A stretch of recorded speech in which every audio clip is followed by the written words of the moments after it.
ఆంధ్రప్రభకు స్వాగతం. ఇటీవల జార్ఖండ్‌లో విద్యార్థులు చేస్తున్నటువంటి ఆ ప్రొటెస్ట్‌కి వ్యతిరేకంగా అక్కడి గవర్నమెంట్ లాఠీ చార్జ్ చేయడం కూడా జరిగింది. ఇది కూడా జెన్‌జీ ప్రొటెస్ట్ అంటున్నారు. అలాగే ఈ మధ్య గమనించాం సీజేపీ. ఢిల్లీలో జరిగినటువంటి జెన్‌జీ ప్రొటెస్ట్. సో ఇట్లాగా జెన్‌జీ అనేటువంటి ఈ విద్యార్థులనండి, లేకుంటే 30 సంవత్సరాల లోపు ఉన్నటువంటి వ్యక్తులనండి, వీళ్ళందరూ కూడా రకరకాలైనటువంటి ఉద్యమాలు చేస్తున్నారు ఈ మధ్య కాలంలో. సో ఈ ఉద్యమాలు ఎటు వెళ్తున్నాయి? దీనికేమైనా ఒక పరమావధి ఉందా? ఈ విషయం మనం చర్చిద్దాం. మనతో పాటు జూమ్‌లో అందుబాటులో ఉన్నారు ప్రొఫెసర్ శ్రీ మురళీ మనోహర్ గారు. సార్ నమస్కారం అండి. నమస్తే అండి చైతన్య.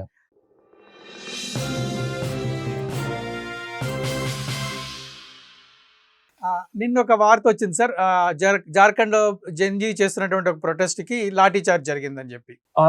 చైతన్య గారు, ఢిల్లీలో ఎలా అయితే విద్యార్థి యువకుల యొక్క ప్రొటెస్ట్ అయితే జరిగిందో పేపర్ లీక్ సంబంధించి, అలాంటి ప్రొటెస్టే ఇది కూడా. అయితే ఇది కూడా పేపర్ లీక్ గురించే. అక్కడనేమో నీట్ ఎగ్జామ్ గురించి జరిగితే, ఇక్కడనేమో జేపీఎస్సి అంటే Jharkhand public service commission paper ఇది. అంటే ఈ గ్రూప్ 1, గ్రూప్ 2 మనం ఎట్లా అంటామో, ఇది ఉద్యోగాలకు సంబంధించిన ప్రొటెస్ట్ అది పేపర్ ఇది. అదేమో కోర్స్ లో మెడిసిన్ లో జాయిన్ కావడానికి కోర్స్ నీట్ అనేది. కనుక అదేమో ప్యూర్ విద్యార్థులకు సంబంధించింది.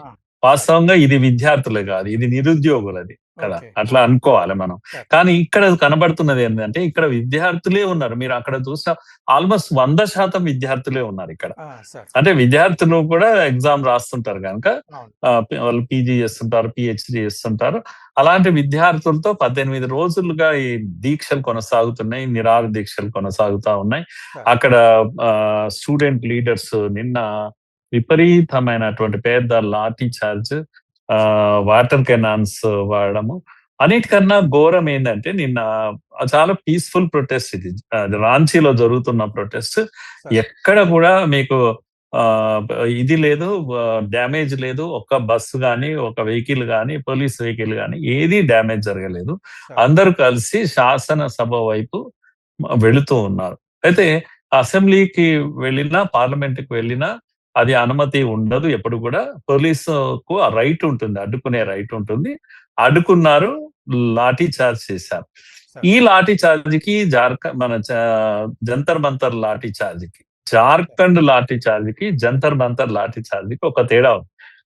ఇక్కడ ఏ ప్రొవకేషన్ లేకుండా, ఏ ఇది లేకుండా, స్టూడెంట్స్ వైపు నుంచి రెచ్చగొట్టడం లేకుండా, రాళ్లు కొట్టడం లేకుండా, ఏది లేకుండా నిరాయుధంగానే వెళ్తున్నటువంటి స్టూడెంట్స్ కు బ్యారికేడ్స్ అడ్డం పెట్టారు. వీళ్ళు బ్యారికేడ్స్ ను క్రాస్ చేసి వెళ్లే ప్రయత్నం చేశారు. పోలీసులు కొట్టే హక్కు ఉంది, కొట్టారు. కానీ ఆ కొట్టడంలో విచక్షణ రహితంగా కొట్టారు. చాలా మంది తలలు పగిలాయి. దేవేంద్రనాథ్ మహల్ అని చెప్పేసి ఆయన స్టూడెంట్ మెయిన్ లీడర్ ఎవరైతే ఉన్నారో ఆయనకు దెబ్బలు తగినాయి. ఆయన్ను అరెస్ట్ చేసి తీసుకెళ్లారు. ఆయనతో పాటు చాలా మంది ప్రముఖ లీడర్స్ అందరికీ గాయాలైనాయి. ఇక్కడ పోలీసులకు ఎవరికి గాయాలు కాలేదు. ఇక్కడికి అక్కడికి తేడా ఉంది. అక్కడనేమో సుమారుగా 250 మంది పోలీసులు హాస్పిటల్లో పడ్డారు జంతర్ మంతర్ లో.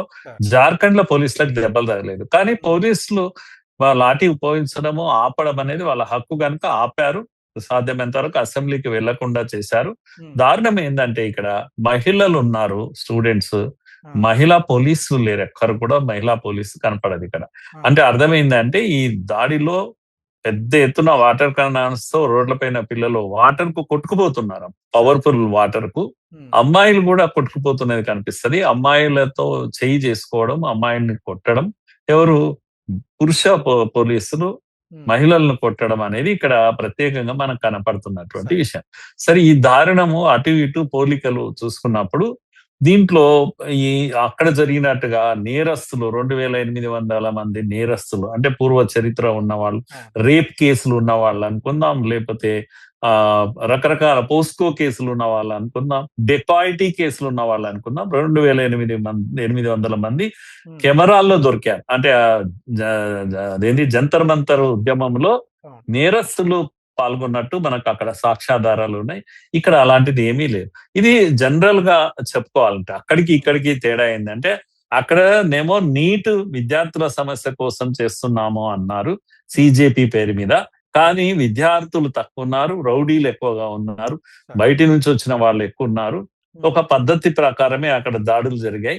అన్నిటికన్నా ఈ దేశం మొదటిసారి ఎన్నో ఉద్యమాలను చూసిన ఈ భారతదేశంలో మొదటిసారి స్క్రీన్ పైన వచ్చి జుగుప్సాకరమైనటువంటి మాటలు, తిట్లు, ప్రైమ్ మినిస్టర్ వాళ్ళ అమ్మను అందరినీ, ఇలాంటి ఆడపిల్లలు, అది కూడా డిగ్రీ పీజీ చదువుతున్న అమ్మాయిలు, అంత ఘోరమైన, అంటే మనిషి యొక్క దేహంలో అదేమంటారు చెప్పరాని స్థలాల గురించి, ఆర్గాన్స్ గురించి, వీటన్నిటినీ తీసుకొని మన ఊర్లలో అప్పుడప్పుడు పల్లెటూరు వాళ్ళని మనం అంటాం చాలా డర్టీగా, పాపం వాళ్ళు చాలా బాగా మాట్లాడతారు, ఆ డీసెన్సీ ఉంటుంది. కానీ ఇక్కడ అది ఏమీ డీసెన్సీ లేకుండా డర్టీగా మాట్లాడినటువంటి వారు. తర్వాత వాళ్ళ అమ్మాయిలను అందరినీ మోడీ గారు క్షమించారు. తర్వాత వాళ్ళ పేరెంట్స్ చాలా బాధపడ్డారు. ఇదంతా నేను ఈ రెండింటిని చూస్తున్న విధానం నేను చెప్తున్నాను.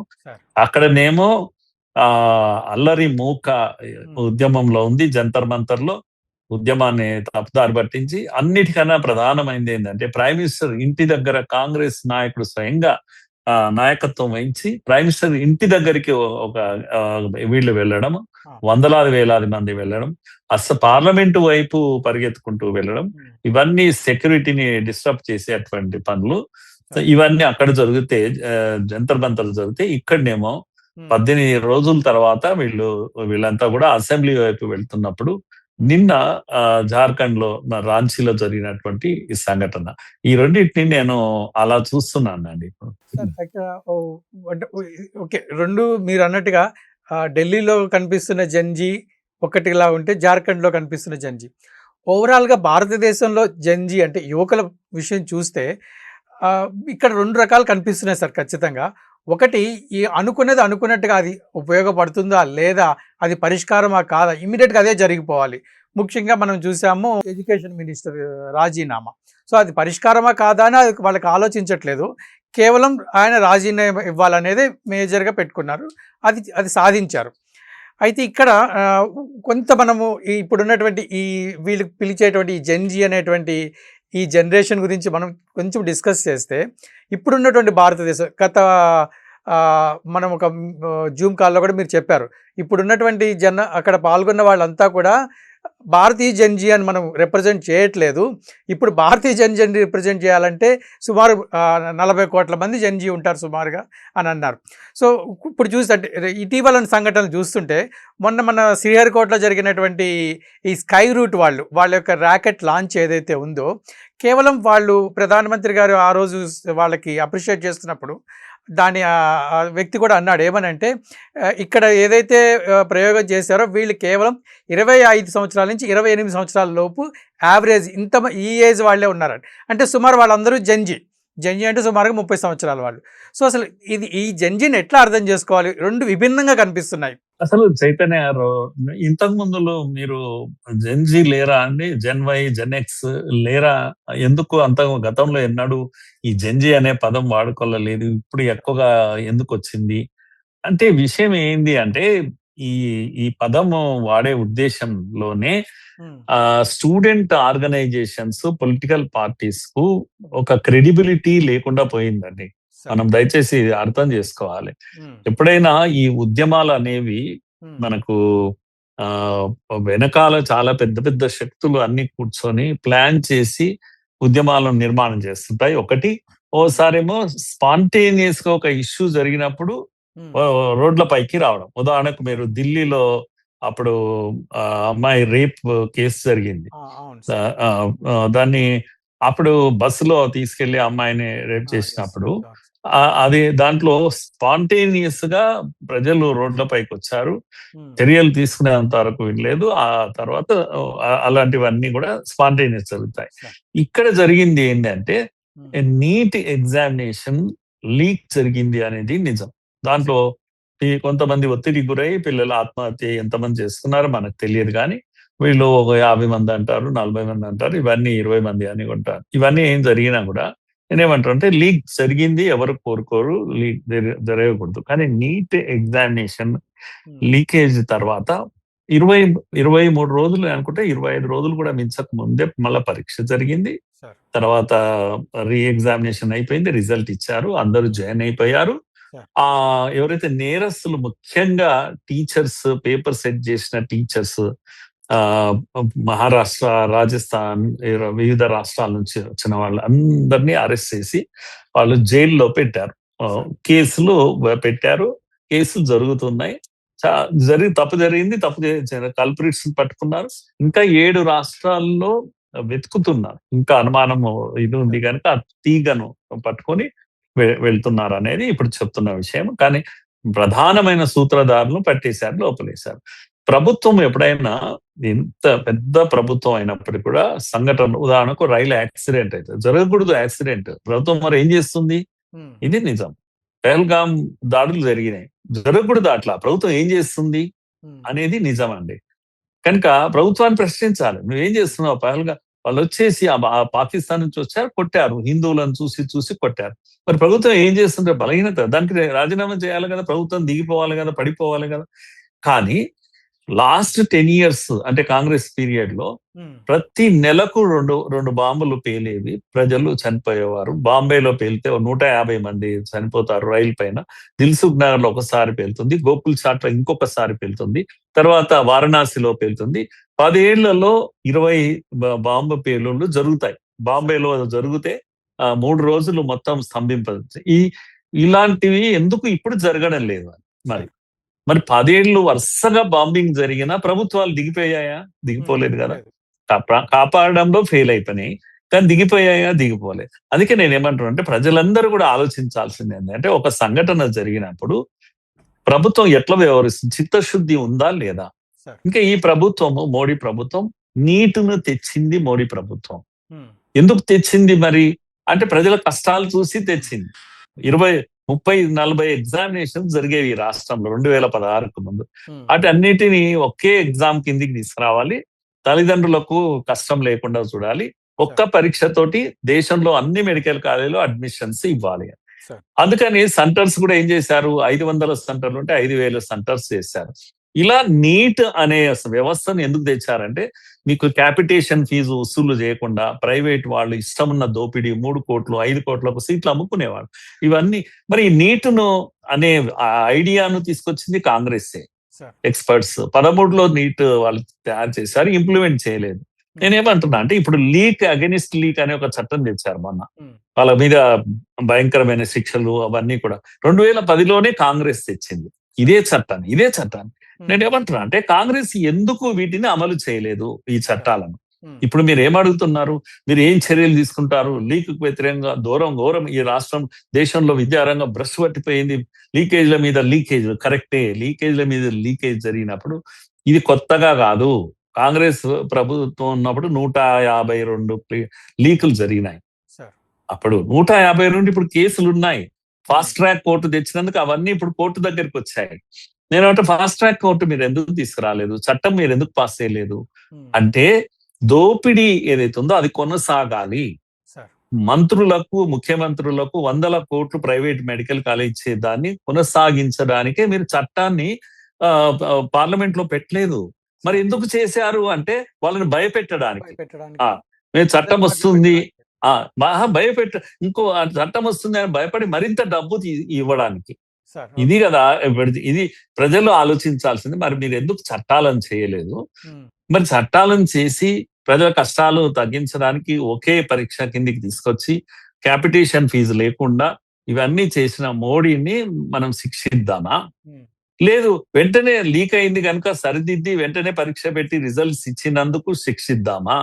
లేదు, మీరు అంతా అడిగినందుకు లీక్ వ్యతిరేక చట్టాన్ని పార్లమెంట్ లో తెచ్చాడు కనుక శిక్షిద్దామా? లేదు, మీరు అడిగారు కనుక మినిస్టర్ను కూడా రాజీనామా చేయించినందుకు శిక్షిద్దామా? ఎవరికి చిత్తశుద్ధి ఉంది అనేది నా పాయింట్. ఇది కనుక చూడాల్సింది దీంట్లో మనం చూడాల్సింది ఏంటంటే, కర్ణాటకలో లీక్ అయింది, ఇప్పుడు జార్ఖండ్ లో లీక్ అయింది, లేకపోతే పంజాబ్ లో లీక్ అయింది. అన్ని లీకులు జరుగుతున్నాయి కదా. మరి ఇప్పుడు మీరు చెప్పిన లైన్ ప్రకారము అందరూ మంత్రులు రిజైన్ చేయాలి, ఒకటే సూత్రం వర్తిస్తుంది కనుక కమాన్ మీరు వచ్చేసి జార్ఖండ్ లో మీరు రాంచీలో ఇంత పెద్ద లాఠీ చేశారు కదా, వెంటనే మీరు ఏం చేయాలంటే మినిస్టర్ ను రిజైన్ చేయమని చెప్పాలి. ఎక్కడ ఉంది సిజేపీ? ఢిల్లీలో చేసిన సిజేపీ దేశంలో లీకుల మీద లీకులు, కరెక్టే కదా. మరి అదే నీట్ అంటే ఒక అదేంటి కేంద్రం పడుతుంది పరీక్ష. మిగతా పరీక్షలన్నీ ఏ రాష్ట్రాలకు ఆ రాష్ట్రాలే పెడతాయి కదా. మరి ఈ రాష్ట్రాల్లో అన్నిట్లో లీకులు జరుగుతున్నాయి కదా. లీకులే జరగని ఒక పద్ధతి గురించి పార్లమెంట్ లో చర్చ చేద్దామా అందరం కలిసి? లేదు రాజకీయంగా ఎవరికి వాళ్ళం స్కోర్ చేద్దామా? కనుక అమిత్ షా రావాలి, స్టేట్మెంట్ ఇవ్వాలి. దేనిపైన స్టేట్మెంట్ ఇవ్వాలి? పెల్లెట్ గన్స్ ఆర్డర్ నువ్వు ఇచ్చావా లేదా? ఆ ఇస్తే నువ్వు నేరస్తుడివి, కన్విక్షన్ ఇవ్వాలి, నీకు శిక్ష ఇవ్వాలి. లేదు ప్రైమ్ మినిస్టర్ పార్లమెంట్ లో సారీ చెప్పాలి. ఇది నడుస్తుంది, బాగుంది, ఇది బాగుంది. కనుక జార్ఖండ్ లో కూడా మరి అదే ఉండాలి కదా, అదే ప్రమాణాలు ఉండాలి కదా. మీరు అక్కడ కూడా రాజీనామా చేయాలి కదా, ఎందుకు చేయలేదు? కర్ణాటక మంత్రి ఏమంటున్నాడు, ఖర్గే, ఈ మన మల్లికార్జున్ ఖర్గే కుమారుడు, తానే బాధ్యత అక్కడ, కనుక తాను రాజీనామా చేయాలి. ఆయన ఏమంటున్నా అంటే 25 రోజులు ఢిల్లీలో చేసినట్టు చేయనియండి, లాఠీ చార్జ్ జరగనియండి, దెబ్బలు తిన్నాక నా దగ్గరకు రండి, అప్పుడు నేను చేస్తా అంటున్నాడు. దీన్ని ఏమనాలి? ఎంత పొగురుబోతనం అనాలి? కనుక ఇంత ఇర్రెస్పాన్సిబుల్ ఫెలోస్ మంత్రులుగా ఉండి ఇంత తెంపరితనంతో మాట్లాడుతూ ఉంటే ప్రజలు ఆలోచించాలి, ఏం జరుగుతుంది ఈ దేశంలో, ఎందుకు ఇలా జరుగుతుంది? కనుక లీకేజ్ అనేది సమస్యనే, పరిష్కార మార్గం కనుగొనాలి. మోడీ ప్రభుత్వం ఇప్పుడు నిర్ణయం చేసింది, అదేది జేఏసీ కాదు, జేఈ మోడల్లో పరీక్ష నిర్వహించాలని నిర్ణయం చేసేసింది. అక్కడ లీకులు ఇంతవరకు ఎన్నడూ జరగలేదు జేఈ మోడల్. దాంట్లో కాకపోతే 2 పరీక్షలు ఉంటాయి, మెయిన్ ఉంటుంది, అడ్వాన్స్డ్ ఉంటుంది, కంప్యూటర్ బేస్డ్ టెస్ట్ ఉంటుంది. కనుక 16 లక్షలకు వాళ్ళు చేస్తున్నారు. ఇప్పుడు 24 లక్షల విద్యార్థులు నీట్లో ఉంటారు. వీటికి ఏర్పాట్లు ఇవన్నీ నెక్స్ట్ టైం ఎగ్జామ్ కొరకు ప్రిపేర్ అయిపోతుంది మోడీ ప్రభుత్వం. కనుక లీక్ అనేదే జరగలేదు ఇంతవరకు జేఈలో. కనుక నీట్లో కూడా భవిష్యత్తులో నీట్ అనేది ఎప్పుడు లీక్ కాదు. లీక్ ప్రూఫ్ మెథడ్ ఒకటి ఉంది, ఎందుకంటే దాంట్లో టీచర్ ఇన్వాల్వ్ అయ్యి పేపర్ సెట్ చేయడం లాంటిది ఏమీ ఉండదు. కంప్యూటరే క్వశ్చన్ బ్యాంక్ నుంచి సెలెక్ట్ చేస్తుంది, పెట్టేస్తుంది, మన ముందర పెట్టేస్తుంది. కనుక ఎవరి ప్రమేయం ఉండదు. పేపర్ ట్రాన్స్ఫర్ చేయడము, లేకపోతే దీంట్లో బండిల్స్ లో పెట్టి పరీక్షా కేంద్రాలకు పంపడం లాంటిది ఏమీ ఉండదు ఆన్లైన్. కనుక ఇవన్నీ మోడీ ప్రభుత్వం చిత్తశుద్ధితో ప్రయత్నం చేస్తుంది కదా. మీరు వీటిని అన్నిటినీ చర్చ చేయరు పార్లమెంటులో? అది నేను అడుగుతున్న ప్రశ్న. అంటే కొంచెం చిన్న డిఫరెన్స్ సార్. ప్రతిపక్షాలు, పాలకపక్షం, దీన్ని ప్రొటెస్ట్ చేస్తున్నటువంటి సామాన్య ప్రజల్లో జంజీ. సో ఇక్కడ అంటే మొత్తంగా అంటే ఢిల్లీ జంతర్ మంతర్ ఆధారం చేసుకుని అన్ని రాష్ట్రాలకు పాకింది, స్లోగా పాకుతూ వచ్చింది. సో ముఖ్యంగా పాకడానికి కారణం యువకులు. సో ఇక్కడ అంటే యువకులకి మనము ఈ జెన్జీకి మనం సరైనటువంటి రీతిలో ఈ ఇన్ఫర్మేషన్ పాస్ చేయలేకపోతున్నామా? మీరు ఇప్పుడున్న జనరేషన్ లో ఒక పెద్ద సమస్య ఏంటి అంటే సోషల్ మీడియానే వాళ్ళ యొక్క న్యూస్ రీడింగ్ అనేది. న్యూస్ అంటే క్రెడిబిలిటీ న్యూస్ అనేది మార్కెట్ లో దొరకడం లేదు. న్యూస్ కన్జంప్షన్ మనుషులకు ఫేక్ న్యూస్ నే మనము వాడుకుంటున్నాం. కనుక యూత్ పర్టికులర్ గా ఇన్స్టాలో ఉండే యూత్ ఎప్పుడు కూడా అక్కడ వచ్చిన రీల్స్ పైన ఆధారపడతా ఉన్నా. ఈ రీల్స్ లో క్రెడిబిలిటీ లేదు. అందుకని ఇంకోటి ఏంటంటే రీల్స్ అనేవి ఆర్టిఫిషియల్ హైప్ ఇస్తుంటుంది. కనుక ఇప్పుడు ఆల్గరిథమ్సే డిసైడ్ చేస్తుంది ఎంత సమాచారం, తప్పుడు సమాచారాన్ని ఎక్కువ మందికి ఇవ్వాలంటే ఆల్గరిథం డిసైడ్ చేస్తుంది. దాన్ని బేస్డ్ గా యూత్ కూడా ఏం చేస్తున్నారంటే ఇంత అన్యాయమా అని అనుకుంటున్నారు. నేనేమంటున్నా అంటే జెన్జీ, నేను ఇంతకుముందు చెప్పినట్టుగా మన దేశంలో 38 కోట్లు, మాక్సిమం 40 కోట్ల మంది యూత్ ఉన్నారు. ఈ జెన్జీ అనే అంటాం. ఈ ఉద్యమంలో పార్టిసిపేట్ చేస్తున్నది ఢిల్లీలో ఒక వెరీ 0.0021 అంతా కూడా పాల్గొనలేదు మొత్తం దేశ జనాభాతో. కానీ మ్యానిపులేషన్ ఏం జరుగుతుందంటే వార్త అక్కడ మొత్తం ఈ దేశమే ఉద్యమంతో మునిగిపోయింది, ఇక కొంపలు ఆరిపోతున్నాయి అనేటువంటి ఒక fake message false social media ద్వారా వెళ్ళిపోయేసరికి ఎమోషన్స్ రైజ్ అయ్యాయి. ఇది అయ్యో అవును కదా, మరి లీక్ ఇంత జరిగితే పిల్లలు చచ్చిపోతే ఏం చేస్తుంది ప్రభుత్వం అని జనరల్ పీపుల్ కూడా ఇచ్చేసే ఒక ఒత్తిడి నిర్మాణం చేయగలిగారు. అందుకే నేనేమంటున్నా అంటే ఉద్యమాలు అనేది నిజాయితీగా రియాక్షనరీగా జరగడం లేదు, మ్యానిపులేట్ చేసి మన పైన ఉద్యమాలను పంపిస్తున్నారు. ఉదాహరణకు మనకు ఢిల్లీలో జరిగినటువంటి దీని తర్వాత చాలా విషయాలు బయటికొచ్చాయి. సార్. ఫండింగ్ ఎక్కడి నుంచి వస్తుంది? అవును. వీళ్ళకు 10,00,000 రూపాయల రెంట్ తీసుకొని అభిజిత్ దీప్‌కి ఢిల్లీలో అంత డబ్బు ఎక్కడిది? అంతమందికి భోజనం లక్షల బిల్లు ఎవరు కట్టారు? ఇవన్నీ కూడా విషయాలు ఇప్పుడు బయటకొస్తున్నాయి. అన్నిటికన్నా నాకు ఆశ్చర్యం గుర్‌ప్రీత్ సింగ్ బుల్లర్ అని police officer, Punjab police officer ఒక 9 మంది పిల్లలను, చిన్న యంగ్ బాయ్స్‌ను పట్టుకున్నాడు. ఆయన దొరికారు. ఇంటరాగేట్ చేస్తే చాలా షాకింగ్ విషయాలు వచ్చాయి. వీళ్ళంతా కూడా టెర్రర్ గ్రూప్‌తో లింక్ అయిన వాళ్ళు. పాక్ టెర్రర్ గ్రూప్స్‌తో ఇంటరాగేషన్‌లో తేలింది. ఐఎస్ఐ డైరెక్ట్‌గా ఐఎస్ఐ వీళ్ళు ఆపరేషన్ చేసింది. వీళ్ళు రెక్కి నిర్వహించి వచ్చారు. ఇవన్నీ ఆధారాలు దొరికినాయి. కెమెరా ఆధారాలు ఇవన్నీ దొరికాయి. ఇప్పుడు వీళ్ళ ప్లాన్‌లో ఏముంది అంటే ఆ జంతర్ మంతర్ దగ్గర రెక్కీలో వీళ్ళు పెట్రోల్ బాంబులు వేయాలి అనేటువంటి ఒక ప్లాన్ ఉన్నది. అంతలో వీళ్ళు అరెస్ట్ అయ్యారు, దొరికారు. ఈ విషయాన్ని ఆయన మీడియాకి చెప్పాడు. ఎవరు బుల్లారు. ఈయన ఎవరు పంజాబ్ పోలీస్ ఆఫీసర్ కనుక నువ్వు ఎట్లా చెప్పావు మాకు తెలియకుండా అని ఆమ్ ఆద్మీ పార్టీ అతను ఏం చేసిందంటే ముఖ్యమంత్రి అతన్ని ట్రాన్స్ఫర్ చేశారు. ఐపీఎస్ ఆఫీసర్ ఆయనని ట్రాన్స్ఫర్ చేశారు. ఇప్పుడు ఇంత పెద్ద సమాచారం ఇచ్చి ఒక పెద్ద విపత్తు నుంచి తప్పించినందుకు ఆయనకు విశిష్ట సేవా పథకం ఏదైనా ఉంటే 15th ఆగస్టు నాడు ఇవ్వాలి. కానీ జరిగింది ఏంది అని అంటే ఆయనను ట్రాన్స్ఫర్ చేశారు. అందుకే నేనేమంటున్నా అంటే ఆమ్ ఆద్మీ పార్టీ ఒక ఇంటెన్షన్స్ వేరే ఉన్నాయి. అభిజిత్ దీప్తి వీళ్ళంతా కూడా ఆమ్ ఆద్మీ పార్టీ మనుషులే. అందరూ అక్కడి నుంచి వచ్చిన వాళ్ళే. సడన్ గా అమెరికా నుంచి దిగాడు. ఒక వ్యూహం, ఇదంతా కూడా ఒక పెద్ద వ్యూహంగా మన ముందుకు వచ్చింది. దీంట్లో ట్రాప్ అయింది యూత్ కూడా. అంతలో మోడీ గారు స్వయంగా వీడియోలో వచ్చి జంజీని అడ్రస్ చేశారు. 40 కోట్ల మంది, 30 కోట్ల 40 కోట్ల మంది ఒక్కసారి ఆయనకు రెస్పాండ్ అయ్యారు. కనుక మన జంజీ ఏమంటారంటే 2 ఉన్నారు. తెలివిగా స్పందించే జంజీ ఉన్నారు. కొన్నిసార్లు ఈ యొక్క ఫేక్ న్యూస్ తోటి కొట్టుకుపోయి దాన్ని నమ్మే వాళ్ళు కూడా ఉన్నారు. ఏ దేశంలో అయినా ఉంటారు. కాకపోతే ఎనిమీస్ మన పైన చేస్తున్నటువంటి గేమ్ ప్లాన్ ఏదైతుందో దీంట్లో నుంచి ఈ దేశం కనుక, ఎందుకంటే ఇప్పుడు మన పక్కన ఏం జరుగుతుంది చైతన్య గారు, మీరు చూస్తున్నారు. మక్కాలో జరిగిన ఒప్పందము, సౌదీ అరేబియా, టర్కీ, పాకిస్తాన్ చేసుకున్న ఒప్పందము, అది కేవలము మనకే సమస్యను కలిగించే ఒప్పందం అది.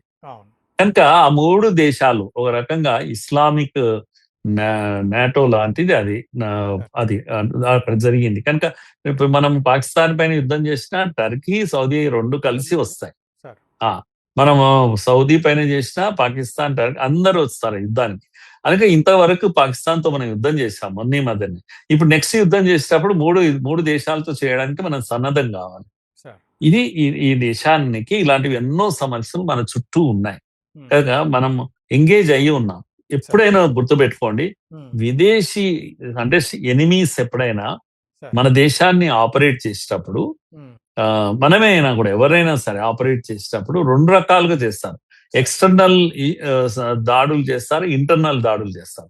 ఇంటర్నల్ దాడులతో మనల్ని ఎంగేజ్ చేసి మనం తప్పుదారి పట్టించి ఎక్స్టర్నల్ గా వాళ్ళు చేయాల్సిన పనులు చేస్తారు, డ్యామేజ్ చేస్తారు. ఇది సామాన్య విద్యార్థులకు, సామాన్య ప్రజలకు ఈ విషయాలన్నీ తెలియవు. ఉదాహరణకు వారం రోజుల నుంచి అమిత్ షా పార్లమెంట్కి వస్తున్నాడు, కానీ వచ్చి మాతో మాట్లాడితే పిరికివాడు, పారిపోయాడు, ఇలాంటివన్నీ టెంప్ట్ చేసే మాటలు మాట్లాడుతూ ఉన్నారు. ఏంటంటే అమిత్ షా హోమ్ మినిస్టర్ గా అనేకమైన దేశంలో జరుగుతున్న ఈ టెర్రర్ గ్రూప్స్ వీటన్నిటిని పైన రివ్యూ చేస్తూ ఉంటాడు. చేస్తూ ఉన్నప్పుడు పని కట్టుకొని మీరు ఏం చేస్తున్నారంటే, నేను ఏమంటున్నా అంటే ఏ దేశం వాళ్ళు ఆపరేషన్ మనతో చేయిస్తున్నారు, పార్లమెంట్ లో కూడా చేయిస్తున్నారు. పార్లమెంట్ లో ఈ ఒత్తిడి తీసుకురావడమే కారణం ఏంటి అంటే బయట మన పైన ఏదో ఒక దాడి చేయడానికి వీటి కొరకు, అంటే ఇప్పుడు FCRA అనేది మనం తేయబోతున్నాం. అమెరికా ఇష్టం లేదు, అనేక దేశాలకు ఇష్టం లేదు. లేనప్పుడు ఏం చేయాలి, మనం చెప్తే మనం వినం కనుక ఏం చేయాలంటే ఇటువంటి హెడేక్ అంతా క్రియేట్ చేయాలి, మన పైన ఒత్తిడి గురి చేయాలి. సో ఈ దేశంలో సమయం వచ్చేసింది. యుద్ధాలు అనేవి అర్థం కాని యుద్ధాలు అనేవి చాలా జరుగుతాయి. అందుకే జెన్జీ కూడా నేనేమంటున్నాను, నా అప్పీల్ ఏంటంటే జెన్జీ కూడా నిజమేది, అబద్ధమేది, నిజాయితీ పరులు ఎవరు, ఆ అబద్ధం చెప్పే వాళ్ళు ఎవరు, నిజంగా ప్రపంచంలో అత్యధిక జనాభా ఉన్న మన దేశంలో పరీక్షల నిర్వహణ అనేది అత్యంత కష్టమైన విషయం. ఒకే గంటలో 24 లక్షల మంది ఎక్కడ రాయరు భూమి పైన పరీక్ష. మనం చేస్తున్నాం, ఆ ప్రయత్నం మనం చేస్తున్నాం. దీంట్లో మార్పులు ఏం తీసుకురావాలనే విషయము పార్లమెంట్ లో చర్చ చేయాలనా, లేకపోతే పెల్లెట్ బాంబ్స్ ఎవరు అనుమతి ఇచ్చారు? ఇప్పుడు ఒక విషయం అండి, పెల్లెట్ బాంబ్స్ అంటే అర్థం ఏంటంటే స్కిన్ డీప్ కన్నా లోపలికి పోదు. ఏదైతే అది బుల్లెట్ పెల్లెట్ అది అదైతే అంటామో దాన్ని, పెల్లెట్ అనేది ఉద్దేశం ఏంటంటే బాడీలోనికి వెళ్ళదు, స్కిన్ వరకే తగులుతుంది. స్కిన్ వరకు తగిలేటట్టు వాటిని ఉపయోగిస్తాం, లేకపోతే వాటర్ కెనాన్స్ ఉపయోగిస్తాం. ఇవన్నీ మనిషి చావకుండానే డీల్ చేయడం, అక్కడ వచ్చిన లక్షలాది వేలాది మందిని డీల్ చేయడానికి వాడితే అది ఇష్యూగా ఈరోజు మీరు స్టేట్మెంట్ ఇవ్వాలి. మీరే ఆర్డర్ ఇచ్చినట్టయితే మీరు నేరస్తులుగా ప్రూవ్ అవుతుంది కనుక పార్లమెంట్ లో ప్రైమ్ మినిస్టర్ క్షమాపణ చెప్పి, ఇది ఇప్పుడు డిమాండ్. వాళ్ళ పార్లమెంట్ జరగనివ్వడం లేదు. వారం 10 రోజుల నుంచి పార్లమెంట్ ఎంత నష్టం జరుగుతుంది మనకు. ఎన్నో బిల్లులు చేయాలి. కానీ ఈ రోజు కాంగ్రెస్ చేస్తున్న పని ఏంటి అంటే, నేను చెప్పిన పని చేయండి. ఈ రోజు కూడా చర్చ ఏంటి అంటే, ఆయన వస్తా అంటున్నాడు అదేంది జంతర్ మంతర్ ఇష్యూ మీద మాట్లాడదామని అంటున్నారు. విద్యార్థుల లీకేజ్ సమస్య, అసలు నా స్టేట్మెంట్ ఎందుకు అడుగుతున్నారు? మొత్తం ఇష్యూ మీదనే చర్చ చేద్దామంటారు. నో అంటున్నారు వాళ్ళు, ఇష్యూ మీద చర్చ వద్దు అని. లీకేజ్ల మీద చర్చ చేస్తే జార్ఖండ్ లో ఏం జరుగుతుందో చెప్పాలి, కేరళలో ఏం జరుగుతుంది చెప్పాలి, కర్ణాటకలో ఏం జరుగుతుందో చెప్పాలి. మొత్తం చర్చకి ఆయన సిద్ధమవుతున్నప్పుడు మీరేమంటారంటే స్టేట్మెంట్ ఇవ్వండి. అది కూడా ఏం చెప్పాలి, ఈ పెల్లెట్ కాల్చడానికి నువ్వు అనుమతి ఇచ్చావా లేదా హోమ్ మినిస్టర్, ఇది చెప్పాలి. ఇంత బ్లాక్ మెయిల్ చేస్తే అంటే పార్లమెంట్ అడ్డం పెట్టుకొని లేదంటే పార్లమెంట్ జరగనివ్వము అని ఇదేంది జీరో రేంజ్ లో ఇది పెడతారు కదా, గన్ను పెట్టి పాయింట్ బ్లాంక్ రేంజ్ లో పెట్టి మిమ్మల్ని బ్లాక్ మెయిల్ చేసినట్టుగా చేస్తున్నారు. ప్రభుత్వం యొక్క డ్యూటీ ఏంది? పార్లమెంట్ ను జరపాలి, ఏదో విధంగా వాళ్ళని మొప్పించి జరపాలి. ప్రభుత్వ బాధ్యత.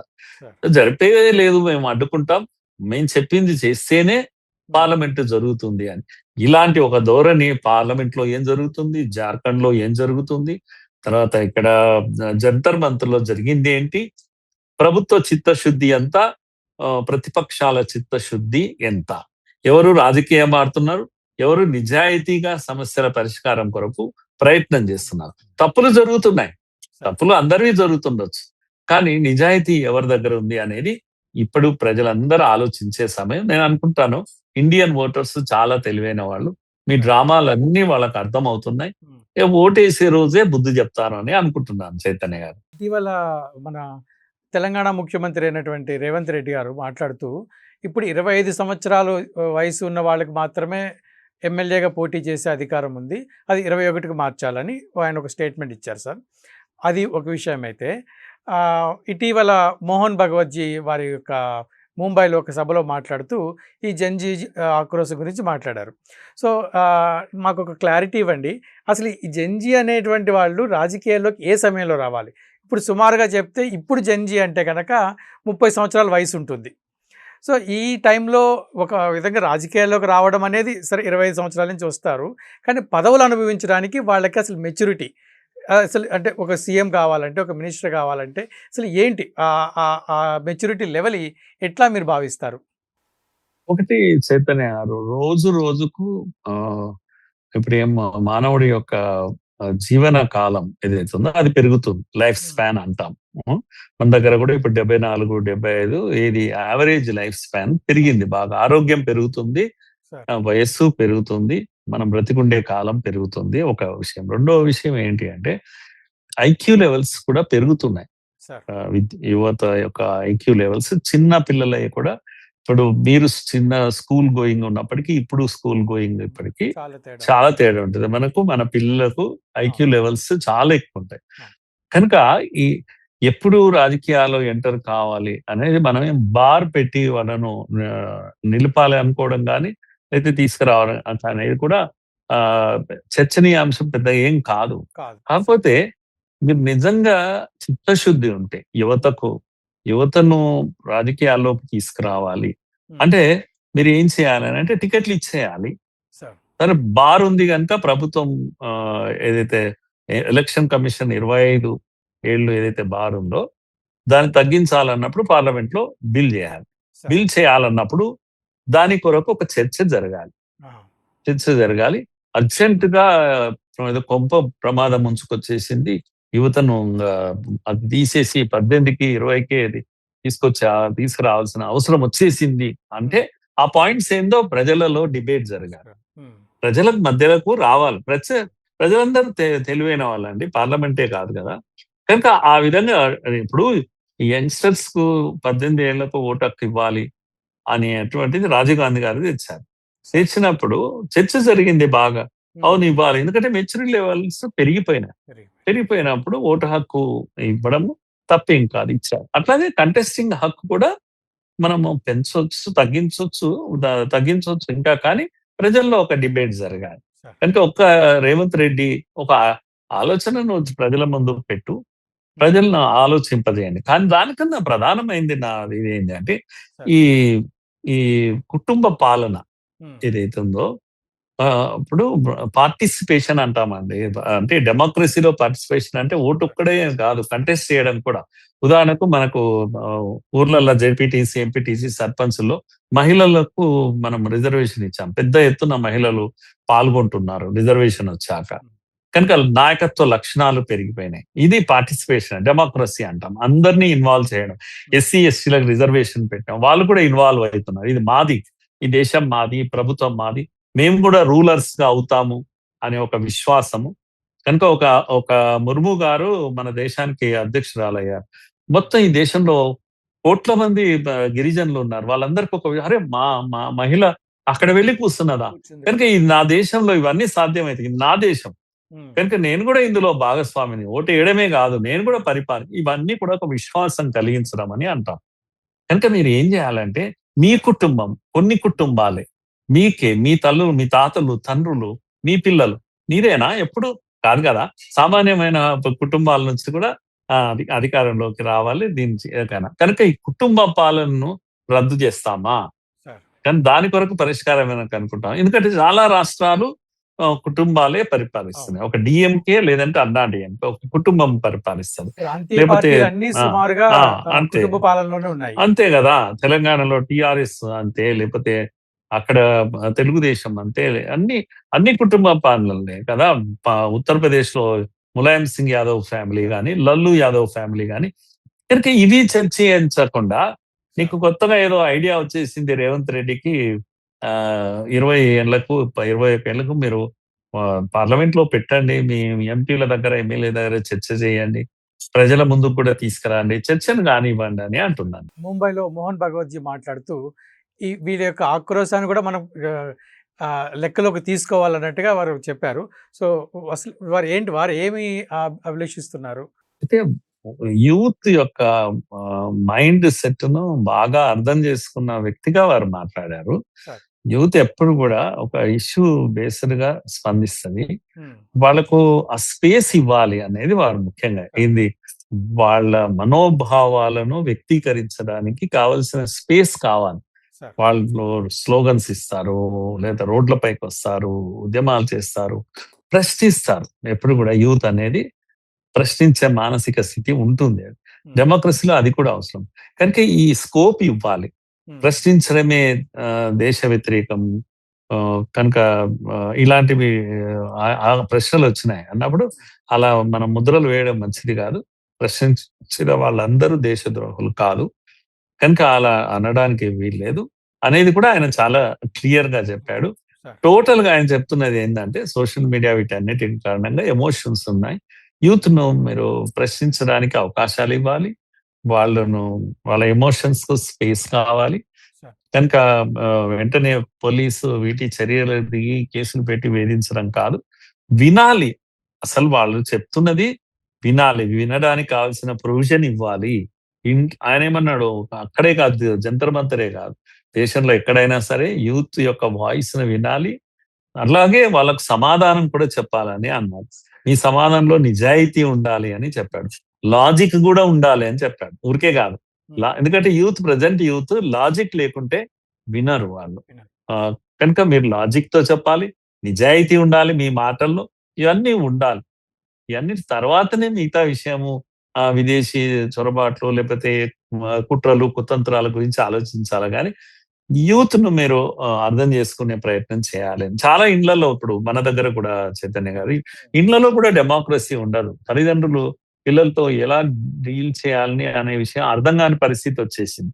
సరే. అయితేనేమో నోరు మూయమని చెప్పేస్తారు. నోరు మూసుకో, బుద్ధుందా అని టైగర్ లాగా ఉంటాడు ఫాదర్. ఉమ్. ఈడ మాట్లాడనీయడు. కనుక వానికి ఆ ఎమోషన్ ఎక్కడో దగ్గర బయటికి పోవాలి. ఏదో పిచ్చి పని చేస్తాడు వాడు. సరే. మళ్ళా భరించలేం మనం. ఉమ్. కానీ ఫ్రెండ్లీగా దగ్గరికి తీసుకొని చర్చ చేసే పేరెంట్స్ ఉన్నారా ఈ రోజులలో? చాలా తక్కువ. ఉమ్.